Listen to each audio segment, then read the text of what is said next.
Hello दोस्तों, नमस्कार। मैं दोस्तों आज आपके लिए लेकर आया हूं ब्लड रिलेशन रीजनिंग का एक बहुत ही इंपॉर्टेंट टॉपिक जो आपके हर एग्जाम में पूछा जाता है। दोस्तों इस टॉपिक को मैं आपको इस प्रकार से समझाऊंगा कि अगर आप इस 10 मिनट के वीडियो को अगर पूरा देख लेते हैं तो आपका ये ब्लड रिलेशन जो रक्त संबंध का टॉपिक है पूरा आपका क्लियर हो जाएगा। बस आपको मैं इसकी बेसिक जानकारी में आपको इस सवाल को करना कैसे है वो जानकारी मैं दूंगा और इस प्रकार से समझाऊंगा कि आप खुद कहेंगे कि यार ये टॉपिक तो बड़ा ही आसान है। तो चलिए बातें कम करते हैं, इस टॉपिक को शुरू करते हैं। और दोस्तों कल ही आपका एक पीटीटी का एग्जाम है जिसके अंदर भी आपको ये बहुत हेल्पफुल होने वाला है अगर आप इसे पूरा देख लेते हैं, क्योंकि जिनका एग्जाम अब बहुत नजदीक है तो उनके लिए अब है जो थ्योरी पढ़ने की उनके पास समय नहीं है कि आप किसी सब्जेक्ट को लेकर बैठ जाए और उसकी पूरी थ्योरी पढ़े, तो आपके पास भैया टाइम बहुत कम है। तो अब आपको कुछ ऐसी नॉलेज चाहिए जिसमें कम समय के अंदर कुछ आपको ज्यादा ज्ञान मिले। तो दोस्तों इस छोटे से वीडियो के अंदर आपके जो 3 से 4 नंबर के जो आपके रीजनिंग में से ये ब्लड रिलेशन के आपके पूछे जाते हैं क्वेश्चन, बस आप ये अगर ये वीडियो देख लेते हैं तो वो नंबर आपके पक्के हैं। ये मेरी गारंटी है कि जो ब्लड रिलेशन में से जितने भी क्वेश्चन आएंगे बस आपका उसमें से कोई भी सवाल गलत नहीं होगा। बस आपको ये वीडियो देखना है। तो चलिए इस वीडियो को शुरू करते हैं। आपको सबसे पहले ध्यान किस बात का रखना है उसकी बात सबसे पहले कर लेते हैं। देखिए जब भी आपके सामने सवाल में कहा जाए जैसे कि आपको दर्शाना हो कि पति पत्नी, तो आप क्या करेंगे? जैसे ये हो गया पति पत्नी, पति पत्नी। तो अब क्या करेंगे? जहां पर भी आपको पति पत्नी दर्शाना हो बीच के अंदर आपको यहां पर 2 लाइनें लगानी है। जहां पर भी आप 2 लाइनें लगाएंगे तो आपको आगे सवाल में इसे पहचानने में आसानी होगी। आपको पता चल जाएगा कि ये है जो पति पत्नी है। यहां पर तो मैंने नाम लिख दिया, आपके सामने कहीं पर भी सवाल में ये कह दिया जाएगा, जैसे ये मान लीजिए कि रमेश, ये आ गया रमेश, और आपको कह दिया जाए कि रमेश की पत्नी रानी है, तो मैं यहां पर लिख देता हूं रानी।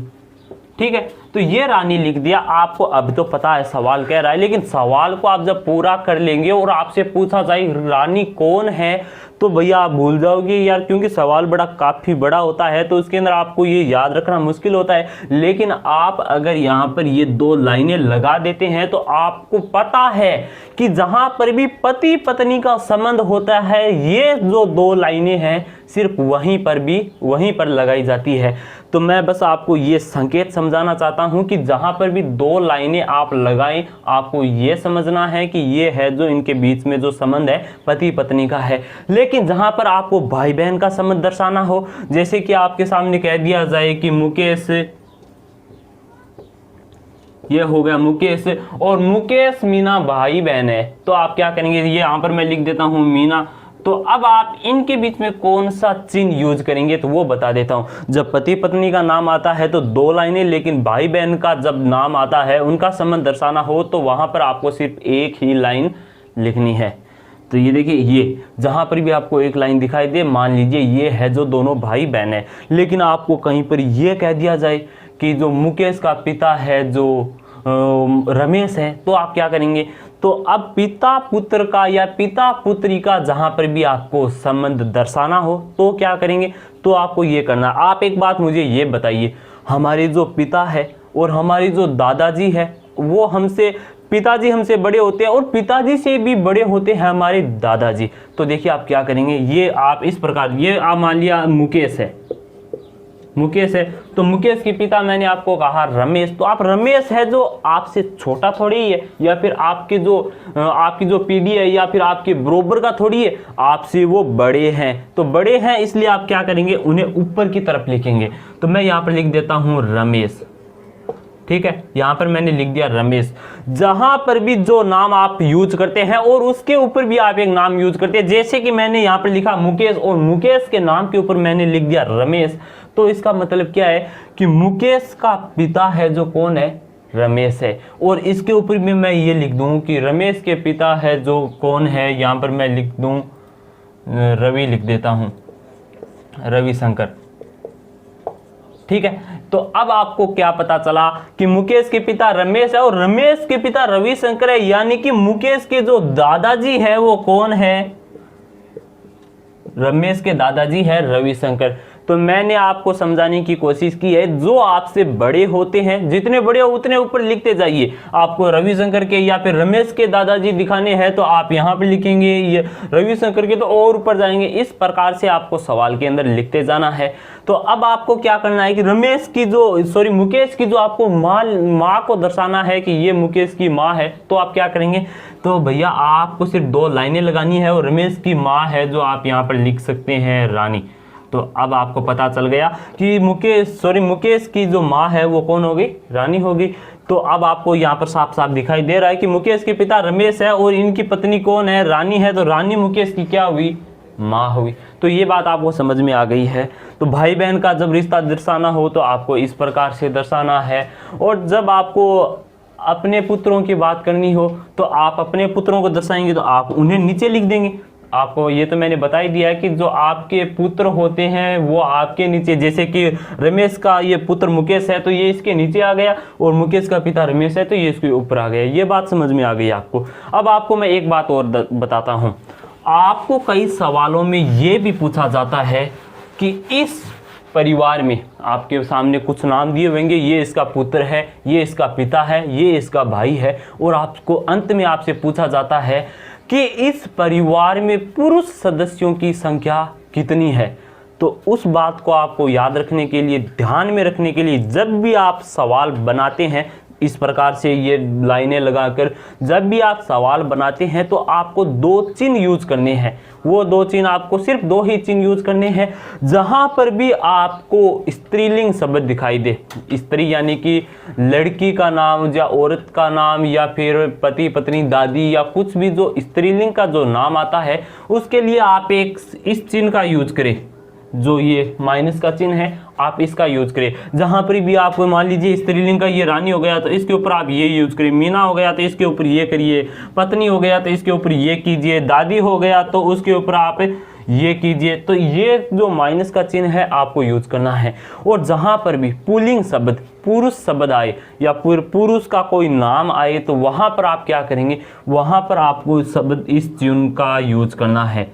मतलब ये 2 चिन्ह आपको यूज करने हैं। ये हो गया स्त्री के लिए और ये हो गया पुरुष के लिए। जहां पर भी आपको रमेश का नाम दिखाई दिया तो ये करिए, ये मुकेश का नाम दिखाई दे तो प्लस का यूज करिए, दादाजी नाम दिखाई दे तो ये देखिए यहाँ पर ये करिए, पति नाम दिखाई दे तो भी प्लस का, यानी कि पुरुष जो शब्द आता है, पुल्लिंग शब्द आता है, उसके ऊपर आपको प्लस का यूज करना है। जब आप सवाल पूरा कर लेंगे और आपसे पूछा जाएगा कि बताइए इस परिवार के अंदर पुरुष सदस्य कितने हैं, तो बस आपको क्या करना है, उस सवाल को आपने जब बनाया था तो आपने पुरुष सदस्यों के ऊपर जो प्लस का चिन्ह लगाया था तो गिन लीजिए कितने चिन्ह है, उतने ही आपके पुरुष सदस्य होंगे। अगर आप चिन्ह नहीं लगाते हैं, आपसे इस प्रकार के क्वेश्चन पूछे जाते हैं, इसके अंदर तो मान लीजिए रमेश मुकेश, ये आपको पता है कि ये पुरुषों के नाम है, लेकिन कई बार आपसे ये भी पूछ लिया जाता है कि ए बी का पिता है। मान लीजिए ए है जो बी का पिता है और बी का भाई सी है, तो अब आप क्या करेंगे, तो अब आपको याद रखना होगा, आपको ये तो पता है कि ये जो ए है इस बी का पिता है, लेकिन क्या ये सही है कि ये इसका पिता है, ये इसकी माँ भी तो हो सकती है, क्योंकि माता और पिता दोनों को ही हमसे ऊपर लिखा जाता है। ये ए है जो इस बी की माँ भी हो सकती है।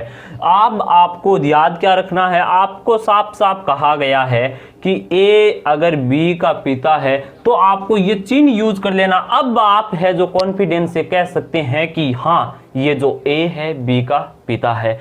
और यहाँ पर अगर ये चिन्ह लगा हुआ होता, ये चिन्ह लगा देते हैं तो इसका मतलब क्या हुआ, ए है जो बी की माता है। तो इस प्रकार से आपको याद रखना है। चलिए हम कुछ ये बेसिक बातें हैं ये तो हमने कर ली है, बस आपको यही याद रखना है, भाई बहन को बराबर लिखना है, माता पिता दादाजी दादी होती हैं उनको आपसे ऊपर लिखना है, और जो आपके पुत्र पुत्री होते हैं उनको आपसे नीचे लिखना है, पति या पत्नी होती है उनको बराबर लिखा जाता है। ये बात आपको समझ में आ गई है। कौन कौन से चिन्ह यूज करते हैं, पुरुष के लिए कौन से, स्त्री के लिए कौन से, और लाइनों के बारे में मैंने आपको बता दिया है किस लाइन का किस जगह उपयोग करते हैं। तो ये बात तो आपको समझ में आ गई होगी। अब मैं आपको कुछ जो क्वेश्चन है वो आपके सामने लिखकर उदाहरण के साथ मैं आपको समझाने की कोशिश करूंगा, फिर आपको समझ में आएगा कि ये जो मैंने आपको तरीका बताया है ये सवाल के ऊपर किस तरह अप्लाई होता है, और जब आपसे एग्जाम में कोई भी क्वेश्चन पूछा जाएगा तो आप उसे भी आसानी से हल कर पाएंगे। चलिए शुरू करते हैं। मैं आपके सामने एक क्वेश्चन लिख देता हूं, उसे हम हल करेंगे। तो चलिए शुरू करते हैं। मैंने आपके सामने जो 2 क्वेश्चन है वो लिख दिए हैं। तो देखिए पहला क्वेश्चन है जो ज़्यादा टफ नहीं है, इसके अंदर आपको ज़्यादा परेशानी नहीं होने वाली है, लेकिन ये 2 नंबर जो क्वेश्चन है थोड़ा टफ है। इसे समझाने की मैं आपको अच्छी तरह से कोशिश करूंगा जिससे आप इसे आसानी से समझ सके। चलिए सबसे पहले पहला क्वेश्चन हल करने की कोशिश करते हैं और आपको बताते हैं कि आप कैसे हल करेंगे। तो देखिए पहले क्वेश्चन में कहा गया है ए बी की माँ है, ए है जो बी की माँ है, ठीक है, लेकिन बी ए का पुत्र नहीं है, बताए बी ए का कौन है। तो अब आपको बताना है। तो देखिए इसे मैं आपके सामने लिख देता हूं, आपको अच्छी तरह से समझ में आए। कहा गया है बी ए की माँ है, सॉरी यहाँ पर है लगाना था, ए बी की माँ है, ए है जो बी की माँ है। तो मैं क्या ऐसे लिख सकता हूं, इसे ए है जो बी की माँ है। समझ में आ गया आपको। अब ये देखिए इससे ऊपर लिखा हुआ है माता पिता है, जो हमेशा बच्चों के ऊपर ही लिखे जाते हैं। तो देखिए यहाँ पर बी के ऊपर ए लिखा हुआ है, तो आपको ये कहा गया है कि ए है जो बी की माँ है, ए बी की माँ है। तो माँ और जो पिता होते हैं उनके लिए मैंने आपको एक चिन्ह बताया था कि अगर स्त्रीलिंग शब्द आए तो आपको क्या करना है, पुल्लिंग आए तो आपको क्या करना है। तो यहाँ पर कहा गया ए बी की माँ है, तो माँ के लिए आप क्या करेंगे, माइनस का चिन्ह यूज करेंगे। अगर पिता होते तो आप प्लस का यूज करते, ठीक है। यहाँ पर माँ के बारे में बताया गया है, तो देखिए माँ के लिए मैंने माइनस का चिन्ह यूज कर दिया। क्या कहा गया आगे सवाल में, लेकिन बी ए का पुत्र नहीं है। ये जो बी है इसका ये पुत्र नहीं है, ए का पुत्र नहीं है। अब आप क्या करेंगे, तो भैया इसके अंदर सोचने वाली बिल्कुल बात नहीं है। ये बी है जो इसका पुत्र नहीं है तो पुत्री होगी, इसके अंदर यार कोई बड़ी बात नहीं है सोचने वाली। ये इसका इसने साफ साफ कह दिया है कि बी है जो ए का पुत्र नहीं है। हम यहाँ पर ये चिन्ह नहीं लगा सकते, पुत्र होता तो लगाते। तो ये क्या है, माइनस का चिन्ह यूज करेंगे। तो ये है इसकी पुत्री, ए की है जो बी पुत्री है। तो ये आपको समझ में आ गया। अब देखिए बताए कि बी ए का कौन है। तो सवाल में हमसे यही पूछा गया है कि ये जो बी है ये ए का कौन है। तो आपका जो सही आंसर होता वो क्या है, पुत्री, ठीक है। बस कॉमन सेंस वाली थोड़ी सोचने वाली बात होती है, इसके अंदर आप इसे आसानी से हल कर पाएंगे, बस आपको थोड़ा सा दिमाग लगाना है। चलिए इस क्वेश्चन को हल करना शुरू करते हैं। इसके अंदर क्या कहा गया, क्वेश्चन आपको थोड़ा बड़ा दिखाई दे रहा होगा कि यार ये थोड़ा बड़ा है, लेकिन कोई बात नहीं है, आसान है। समझाने की कोशिश करता हूँ। एक पुरुष ने अपने पुत्र की तस्वीर की ओर इशारा करते हुए एक औरत से कहा, उसकी माँ तुम्हारी माँ की इकलौती पुत्री है, बताएं कि उस औरत का उस पुरुष से क्या संबंध है। तो देखिए ज़्यादातर विद्यार्थियों को समस्या होती है कि वो सोचते हैं कि मैं इस सवाल को हल करना कहाँ से शुरू करूँ। तो आप अब इस सवाल को कहाँ से शुरू करना हल करेंगे, तो आपको कुछ बातें याद रखनी है। जहाँ पर भी सवाल में नाम आए, मेरी, तुम्हारी या फिर उसकी, जो आपको जिनमें आपको ये तीनों नाम दिखाई दे, या तीनों में से कुछ कोई भी एक हो सकता है, मेरा हो सकता है, तुम्हारा या फिर उसका, ये तीनों में से कोई भी आपको एक नाम दिखाई दे, वहीं से आपका सवाल स्टार्ट होना शुरू हो जाएगा।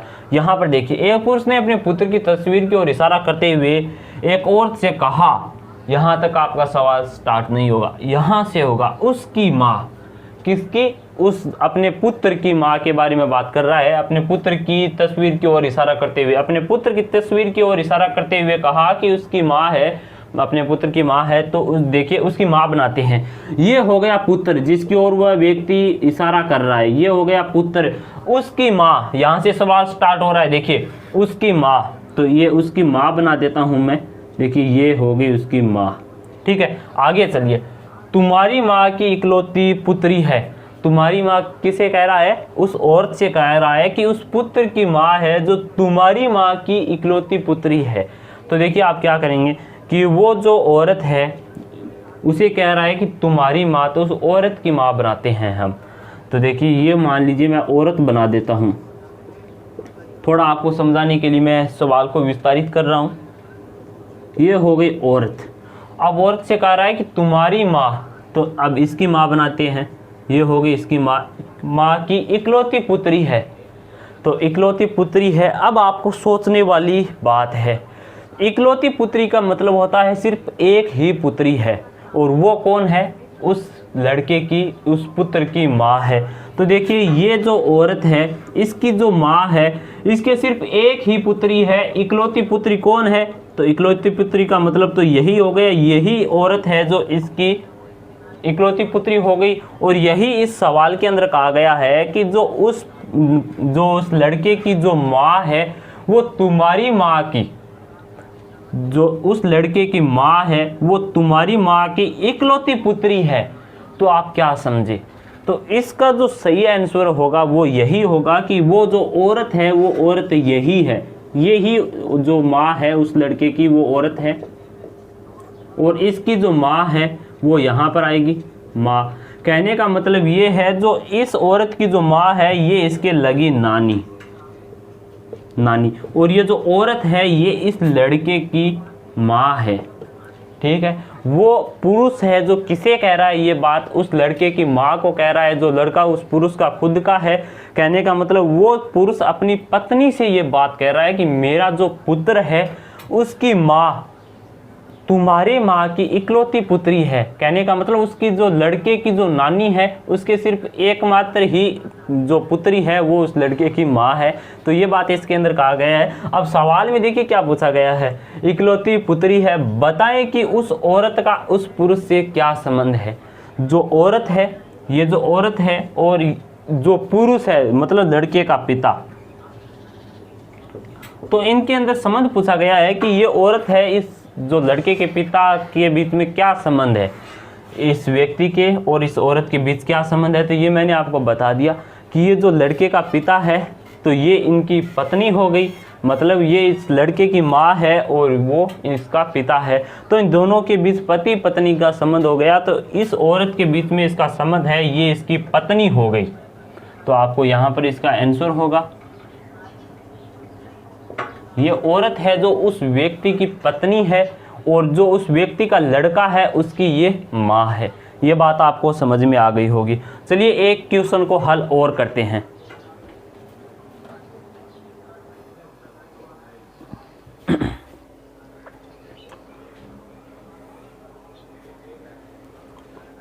तो दोस्तों ये था आज का वीडियो। और दोस्तों जो ब्लड रिलेशन का जो टॉपिक है इसके अंदर कोडेड ब्लड रिलेशन के भी कुछ क्वेश्चन आते हैं, उन्हें कैसे हल किया जाता है उसके लिए भी मैंने एक छोटा सा वीडियो बना दिया है, लगभग 10 मिनट का वीडियो होगा।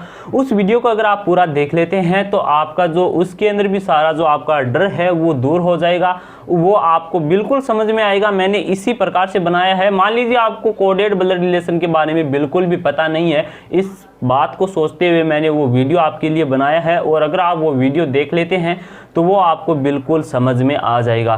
तो दोस्तों ये आज के इस वीडियो में मैंने आपको जो ब्लड रिलेशन के बारे में क्वेश्चन होते हैं वो आपको समझाने की कोशिश की। और आपको ये वीडियो थोड़ा सा भी अच्छा लगा हो तो वीडियो को लाइक ज़रूर करिएगा। और दोस्तों अगर इस YouTube चैनल पर आप पहली बार आए हैं तो इस YouTube चैनल को सब्सक्राइब कर दीजिएगा, ताकि मैं जब भी कोई ऐसे वीडियो बनाऊं तो आपको सबसे पहले उसका नोटिफिकेशन मिल सके और आप भी उस ट्रिक को, उस टॉपिक को समझ सके।